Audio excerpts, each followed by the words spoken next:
howlgal qorshaysan oo ay si wadajir ah u fulinayeen ciidanka daraawiishta dowlad goboleedka Jubbaland kuwa xoogga dalka iyo sidoo kale ciidanka sida gaarka ah u tababaran ee danab ayaa waxa ay kula wareegeen gacan ku haynta deegaanka Janaac Cabdalle oo dhaca gobolka Jubbada Hoose.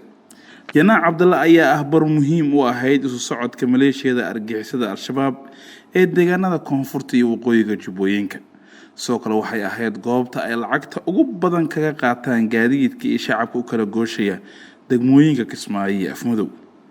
deegaanka Janaac Cabdalle ayaa magaalada Kismaayo u jirta masaafo dhan 60 kiiloomitir halka isla masaafadaasi ay u jirta degmada Afmadow ee gobolka Jubbada Hoose taas oo ka dhigan barta labada degmo.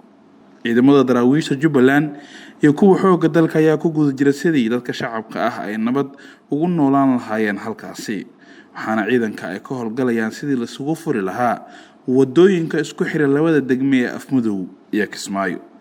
kooxda argagixisada Al-Shabaab kolkii ay ka bixisay Janaac Cabdalle waxa ay burburiyeen ceelbiyood halkaasi ku yaalay oo ay qarax ku xireen. ciidanka Jubbaland ee halkaasi ku sugan ayaa iminka ka shaqeynaya sidii dib loogu dayactiri lahaa ceelbiyoodkaasi oo ay magaalada ku tiirsaneed. tani waxa ay ka mid tahay tilmaamaha gurracan ee ku aadan in kooxdan aysan cidna u naxin shacab ama dawlad.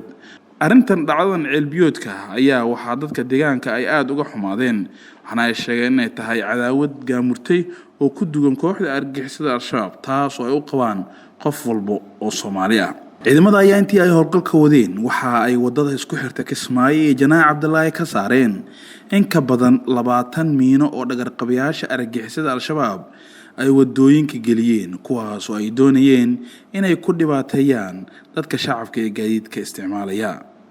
howlgaladan ayaa looga goleeyahay si guud in lagu xaqiijiyo ammaanka wadooyinka waaweyn ee isku xira degmooyinka Kismaayo iyo Afmadow. waxaana qorshahan uu yahay mid guud oo la doonayo in halkaasi Al-Shabaab looga xoreeyo. Axmed Maxamuud Jaamac, Jubbaland TV, Kismaayo.